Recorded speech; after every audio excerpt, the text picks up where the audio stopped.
You are listening to Middle East Monitor Conversations, bringing you lively discussions with prominent voices from the region and beyond, as we delve deeper into issues shaping the Middle East and North Africa, from politics, the culture, and the arts. Hello and welcome to another conversation with the Middle East Monitor. My name is Nassim Ahmed, and I will be your host for today's conversation. The status of citizenship is, as we know, an inviolable and grounding principle of state membership. At least that's what we're led to believe. Over recent years, however, government of various types have chipped away at this principle, creating gradations and classes. We have terms like, for example, second-class citizenship, third-class citizenship. This week, the Institute of Race Relations released an incredibly important report on this, titled Citizenship from Right to Privilege. The report exposes how the UK has created a two-tier racist citizenship system.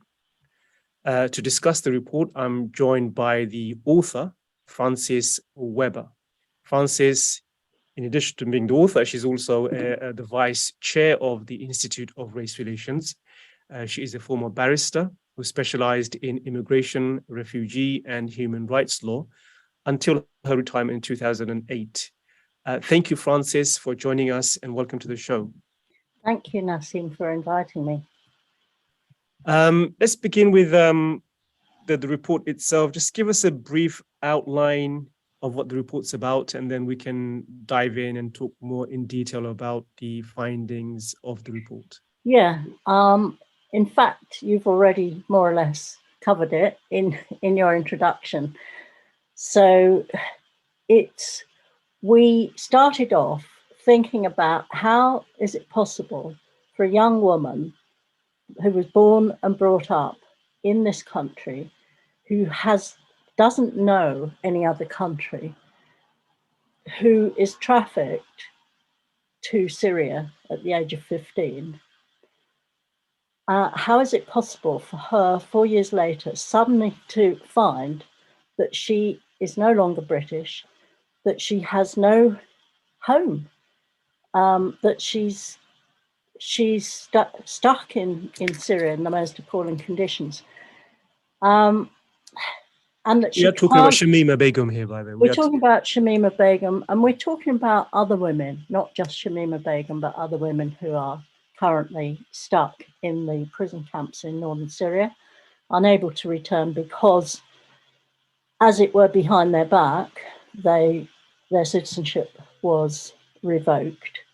And they can't even come back to this country to exercise rights of appeal. Their lawyers can't see them they can't actually see them physically, although journalists are given access. And so how has it come to this situation? So we looked into it, and we did find this racialized nature of citizenship through changes in the law, really since 2002, which have made citizenship both harder to get and easier to lose for some people who are defined by their right to another citizenship, which in effect means mostly minority ethnic people. We looked into who has been affected by this, whose citizenship has been deprived, and although the Home Office doesn't publish ethnicities, through the work of people like the Bureau of Investigative Journalism over the years, and Deport, Deprive, Extradite, another NGO, we found that virtually all the deprivations that are known about are of British Muslims, mostly of South Asian origin. So yes, that in effect means we have two forms of citizenship. One is absolutely secure and inviolable, as you said, for native Brits who have no other citizenship and no access to no other citizenship. And the other is disposable, contingent, and precarious. And that's for people who do have access to another citizenship. We also found that the criteria for loss of citizenship have loosened and loosened over the years, so that now it's really, if deprivation is conducive to the public good, you can lose your citizenship. Who knows what that means? It's so elastic. That means that it's infinitely abusable, actually, and it can be used for political purposes. And this is what we fear. This is particularly what we fear might have happened in relation to Shamima Begum, because of the recent revelations that she was trafficked to Syria with her 2 schoolmates who are now dead by a Canadian intelligence agent. And that although it's not alleged that the British government knew at the time, what is alleged is that they covered it up once they knew about it. So they found out about it pretty quickly and they covered it up. Why? Because it seems that it's more important to allow intelligence gathering than to protect vulnerable young people. So there is a suspicion that the deprivation of citizenship of some of those young women, including obviously Shamima Begum, was politically motivated to sort of hide what was going on. So you mentioned 2002, why it's a pivotal moment. We'll get to that, and also the precarious nature of citizenship at the moment. You say, for example, Muslims are the main targets of revocation of citizenship in this phase. But your report, of course, it says that there's a practice. This practice has a long colonial legacy. So, if I could quote, you say, for example, the whole of history of British citizenship is a history of state racism. How is that? Can you just give a brief example of that? Of course. Interestingly, the Home Office, in the wake of the Windrush scandal, commissioned a report on the background, the historical background that allowed Windrush, the scandal, to happen. The report was suppressed, but it was leaked. And what it said was that every piece of legislation on immigration and citizenship from 1951 to 1981 was motivated, at least in part, in whole or in part, by the perceived need to limit and reduce the number of Black and brown people in this country. So that told us something that actually we already knew, because when you look at the history, so the 1948 British Nationality Act said that once colonies, all colonial citizens were UK citizens, UK and colony citizens, said that once colonies gained independence, that UK and colony citizens mostly lost their UK citizenship. They were still British subjects, but they weren't citizens. And then in 1962, the right of British subjects, Commonwealth citizens, to come freely into the UK was limited. So then in 1968, the rights of UK and colony citizens who still had full British passports were no longer able to come into this country if their citizenship was derived from a colony rather than the UK. That was ruled by the European Commission on Human Rights to be degrading treatment towards the Kenyan Asians who were UK and colony citizens who were living in Kenya and who were victims of Kenyatta's Africanization program. They tried to come to the country of their nationality, which was the UK, and they were stopped by this new act, which said no, although your passports are British, you're not fully British because your ancestry is from the colonies and not from Britain itself. So, as I say, the European Commission on Human Rights said that is racist, it's race discrimination, and it's degrading treatment. So then, instead of sort of repealing that, what the government did was entrench it, and we're talking bipartisan here, we're talking about Labour and the Conservatives. So then we got patriality, which was enshrined in the 1971 Immigration Act, which said that you could only come here freely if you had a parent born in the UK. And then in 1981, the British Nationality Act actually changed all the categories, changed citizenship so that at the top there was British citizenship, which was the right to freely come and go. But again, that was only for people who were patriots, who were Commonwealth citizen patriots, in other words, who had British ancestry, not colonial ancestry.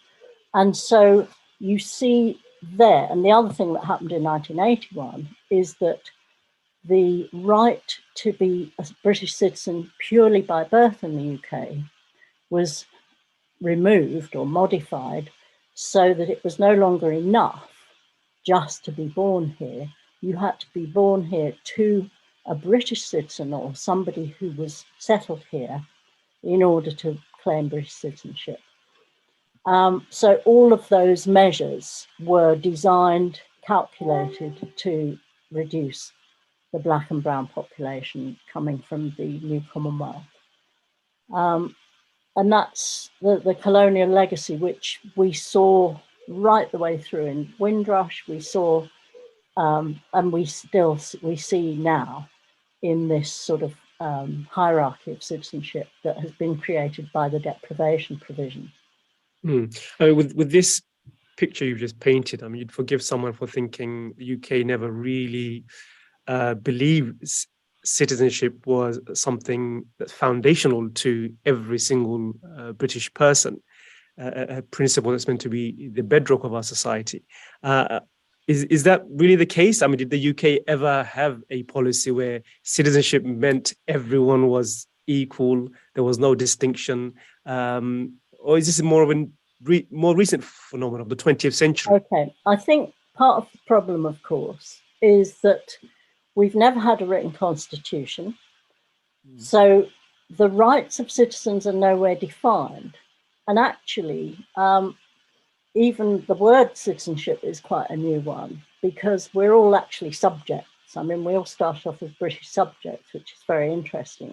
So, you know, like you think of the French Revolution of the citizens, but we are subjects, and we obviously, in the current circumstances, it's become much more visible, really, how feudal this society is. Yeah. But having said that, you've got all these phrases like, you know, the liberty of an Englishman. It's interesting, it's always an Englishman, not an Irishman or a Scotsman or a Welshman, but the Englishman's home is his castle, and, you know, all of this giving the impression of an inviolable. And I think for Englishmen, citizenship feels inviolable, and probably for native Brits, if you like, it feels inviolable. And of course it is. If you haven't got access to another citizenship, it is inviolable. You can do absolutely anything, and the one thing that can't happen is you can't lose your citizenship. So in that sense, yes, it is foundational, just not for some. Mm-hmm. And I think it's always been like that. It's always been, you know, there's the core citizens, and then there's the sort of peripheral citizens or subjects or whatever. So I think in this case, it's a clear example of how politics and laws on citizenship is defined by society and culture. How if society allows and permits this form of discrimination, I think the government will, enact laws to, enforce Yeah, discrimination. It seems to me yeah. there's a clear connection here between society and Yeah, absolutely. But it's a sort of a chicken and egg question, isn't it? Mm. Which came first. Obviously, the media plays a great role in this as well. But yeah. Yeah, I mean, let's get back to 2002. I mean, you mentioned at the outset it's a critical moment, and that's when we see the rise of, Muslims as a group being targeted, and the number of citizenship being revoked were overwhelmingly Muslims. So, what happened in 2002, in your view, that you find in? So obviously, we had 9/11 in 2001. Prior to that, we'd had Rushdie, and we'd had a sort of moral panic, if you like, about the integration or integrability, if there is such a word. Yeah, we know what you mean. Of British Muslims. So there was this sort of moral panic. There was the Ted Cantle report, which was talking about Muslim self-segregation. David Blunkett, Labour Home Secretary, going on about Muslim self-segregation. There was also a whole sort of Orientalist, I suppose this is where the culture comes in, the sort of background Islamophobia, if you like, which saw Islam as kind of barbaric and medieval and all of those things. And I suppose what happened is that as Muslim youth in the 80s, 90s began to be more visible politically, and particularly obviously something like the Rushdie affair, but also just generally making a noise. I mean, I remember, there was sort of self-defense groups going on against white racists. So that British Muslims, young Asians, all were becoming more militant. And so it was against that backdrop that you got this sort of idea of maybe we should make citizenship a little bit more kind of difficult to get. So there was, that's when you started having things like citizenship tests, life in the UK tests, English language tests, ceremonies, all of that. But also this idea of deprivation. So pre-2002, you could only be deprived of citizenship unless you'd obtained it by fraud. And obviously I'm not talking about that. But you could only be deprived of citizenship if basically that there was very specific things like showing disloyalty or disaffection, like trading with the enemy, those kinds of things. And before 2002, nobody had lost their citizenship for 30 years.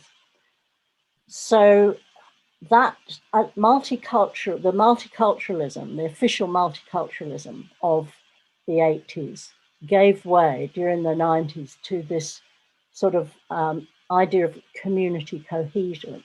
So I think that the changes to citizenship were part of that community cohesion kind of initiative, which was more assimilationist. You've got to be more like us if you want to be British.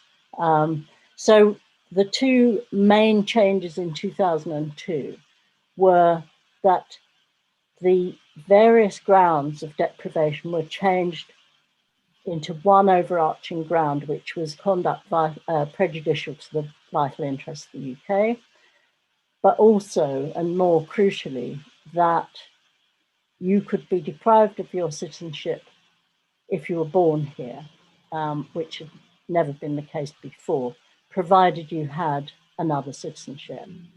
Now, the 2002 changes were actually brought in, we discovered, specifically to deal with one man, Abu Hamza, who was not British by birth. He was British by registration, I think, married a British woman.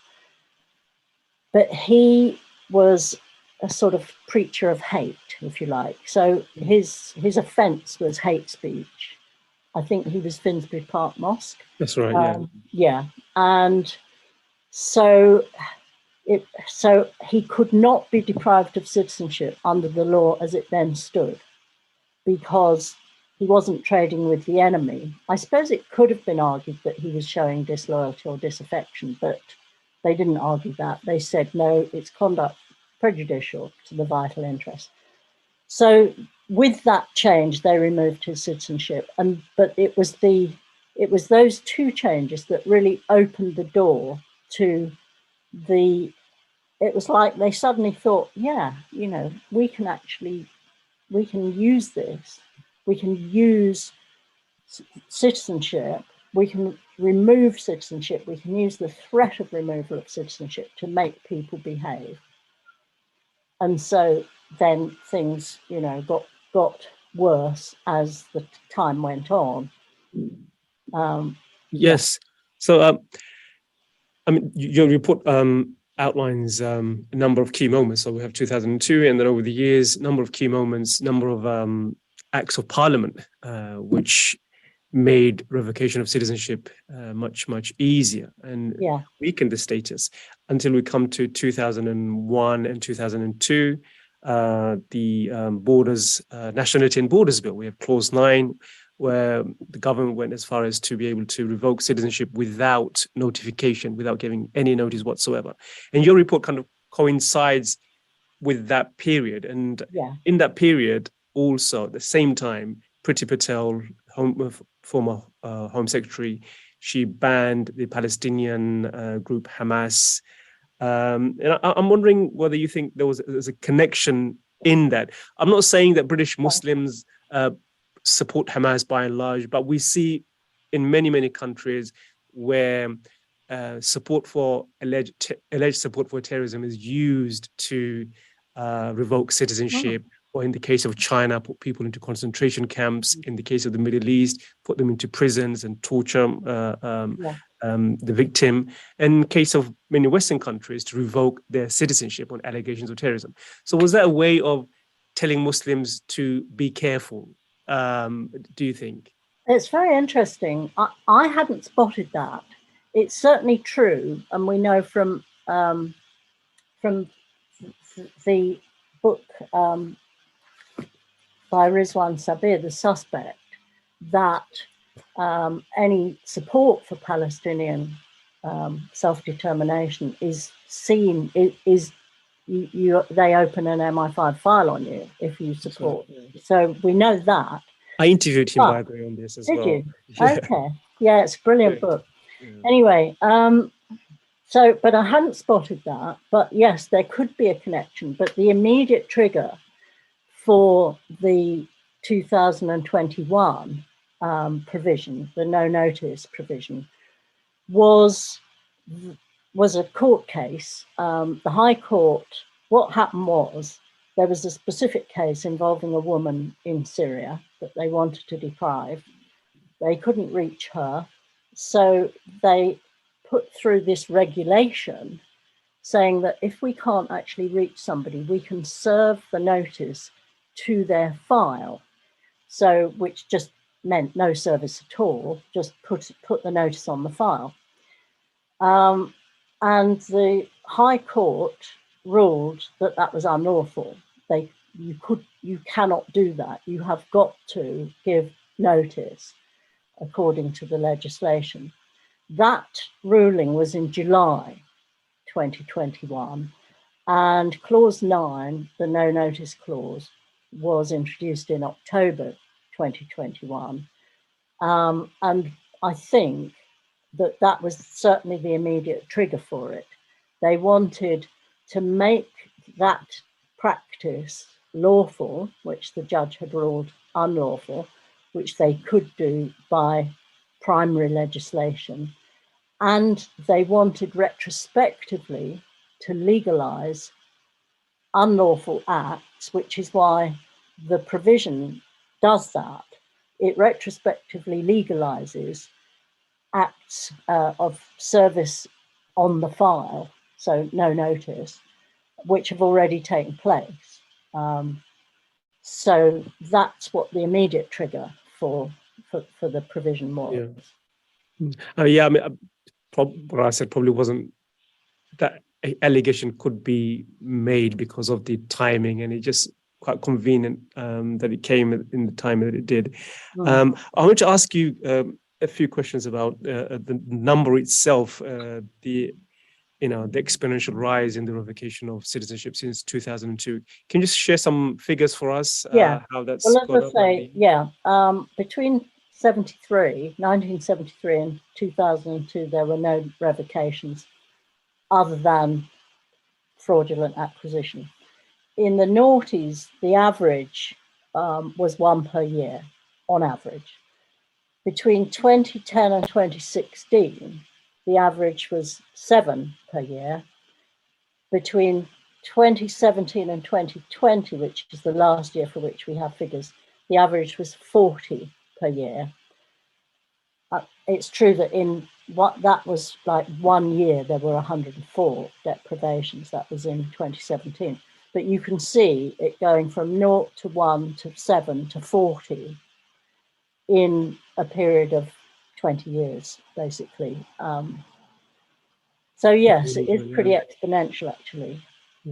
And what impact does it have on the individual and the community itself? I mean, I remember at the time when Clause 9 was introduced last year, there was an MP in Parliament who got up and he made a powerful speech, and he said, "When are you coming for me, Boris Johnson?" I remember that. As Muslim communities generally, they'd remember what their parents used to say, one day they'll kick you out. You're a British citizen, you're born here, and you have all these rights, but just remember, one day they could just kick you out. And those fears were being shared on social media. So I mean, generally, from your experience, what kind of impact does it have on the individual itself and also the community?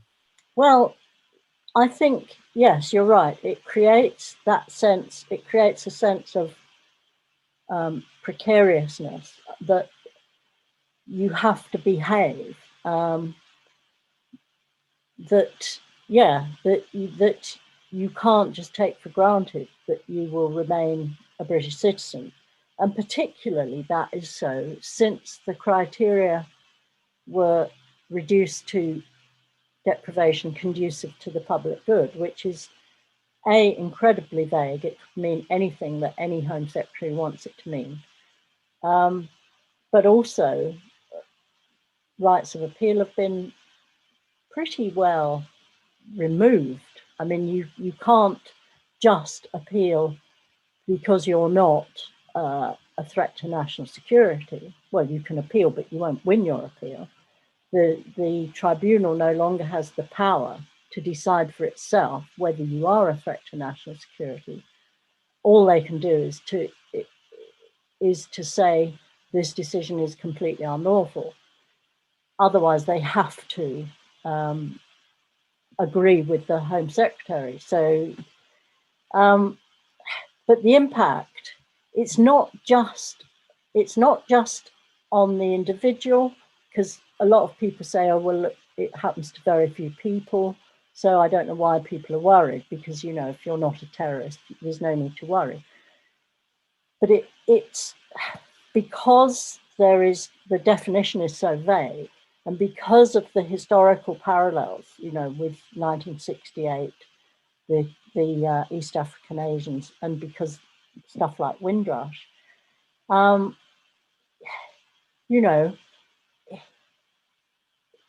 with, say, deportation, not British citizens, but settled migrants who had been here for many, many years, like 20 years, we used to think that they couldn't be deported, that after 20 years residence, they couldn't be deported.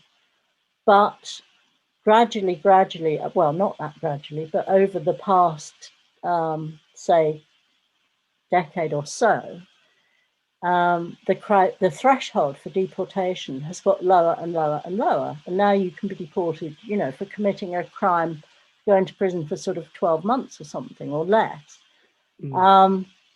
So there is a fear that this same process will happen, so that there will be, but even if it is only a few, we saw with, say, the Belmarsh people who were interned in the early 2000s. There were only 17 of them, but the impact on the whole Muslim community, because people were being sort of picked up for their associations, questioned. They might not, they might have then been released, but it creates fear, it creates lack of confidence. In young people, it creates resentment. Also, turning it over, it creates, or it reinforces, a sense of superiority and entitlement in the native British community, who have no such fears, no such threats to their security, to the security of their citizenship. So you've got all those impacts on community relations, which is incredibly dangerous. The impacts on the individuals, although there might not be many of them, they are horrendous. I mean, people have lost their citizenship and then been killed by US drones. People have lost their citizenship and then been kidnapped to America for trial. And people have lost their citizenship and then been stuck in conditions that have been described as completely inhuman. And that's, the young women who are now in the prison camps in Syria. So the impact is horrendous on the individual. The US Supreme Court judge described deprivation of citizenship as a punishment more barbaric than torture, because it entails losing everything, all your associations, all your loved ones, your country, your sense of who you are, everything. So, yeah. Citizenship, as I say, is a right to have rights. You mentioned that. Right to have rights, yeah. Right to have rights. And what you say just reinforces the idea that over the last 2 decades, we really haven't learned anything. So much studies have been done on radicalization. One of the reasons that leads to radicalization is this feeling of alienation, otherizing. Exactly. And this is exactly what it does to an entire community, alienating an entire community. People who are law-abiding feel, oh, I'm not really part of this nation. So and as I say, it also encourages the far right. You see, we told you weren't part of this community. It's that kind of thing, and it encourages. So the number of racially and religiously motivated hate crimes has just gone through the roof. I think it's now something like 270 per day of racial and religiously motivated hate crimes. So that's another, impact down the line. Yeah, if narrative comes from the top, then of course a lot of the far right will respond to that. They'll feel justified. One final question. This whole discussion, revocation of citizenship, citizenship fits within a broader context of, reducing our defense of equality, individual rights. And these are all kind of deprioritized by government. And we see a rise of native nationalism across Europe as well. So do you fear that, going forward, protection of citizenship will be further eroded by the UK and generally European governments as well? Do you fear that? Well, we seem to be going in that direction, and certainly in this country. I mean, our new Prime Minister, when she was Equalities Minister, she described the protection of racial and religious minorities as favoritism. So her idea of equality is, I think, what do they call it? Viewpoint diversity, something like that, which means that you get on the Equality and Human Rights Commission, you get people who do not believe in racial equality, or who deny the reality of structural racism, and who basically tell racialized communities to stop whinging and all of Yeah, that. so they call them woke. They'll call Yeah, them all kinds of all names. of that culture war Yeah, it's stuff. like Yeah. you're So creating, no, I mean, yeah, I'm not. gaslighting I'm not. everybody about Yeah, their yeah. feelings I'm of not optimistic in terms of government. I am optimistic in terms of popular. There was a huge outcry actually about against that clause 9, and I think people up until then hadn't realised what had been happening, how citizenship rights had been eroded. And that was kind of a wake-up call, I think, for people. But I think the current moment, we are quite polarized, but there is a strong movement of resistance to institutional racism in all the different areas. Obviously very strong in the refugee and asylum field, the sort of battles against the Rwanda deportation policies and so on. But I think, I'm optimistic in terms of the resistance, but very pessimistic in terms of what the government might do next. I'm I think afraid. that's quite that's a widely held sentiment. I want to come back to we've come to the end of our time, Francis. It's really been a pleasure having you on the show. Thank you for joining us. Thank you very much. I've enjoyed being able to. I recommend everyone to go and read Francis's report. It's on the website of the Race Relations, the Institute of Race Relations, sorry. Or you can find an article on MEMO website as well on the report itself, which summarizes, I think, the main topics, main arguments, sorry. Okay, well, we don't need to go to our website, irr.org.uk, and read it on there. Yeah. It's the whole thing. If you want an in-depth read of her report. Thank you again. And I want to thank everyone who have tuned in from homes and wherever they may be, and hope to see you again next week for another conversation with the Middle East Monitor. Thank you. Thanks very much, Nassim. Thank you, Francis. Bye-bye. Bye. This was Middle East Monitor Conversations, brought to you by the Middle East Monitor in London.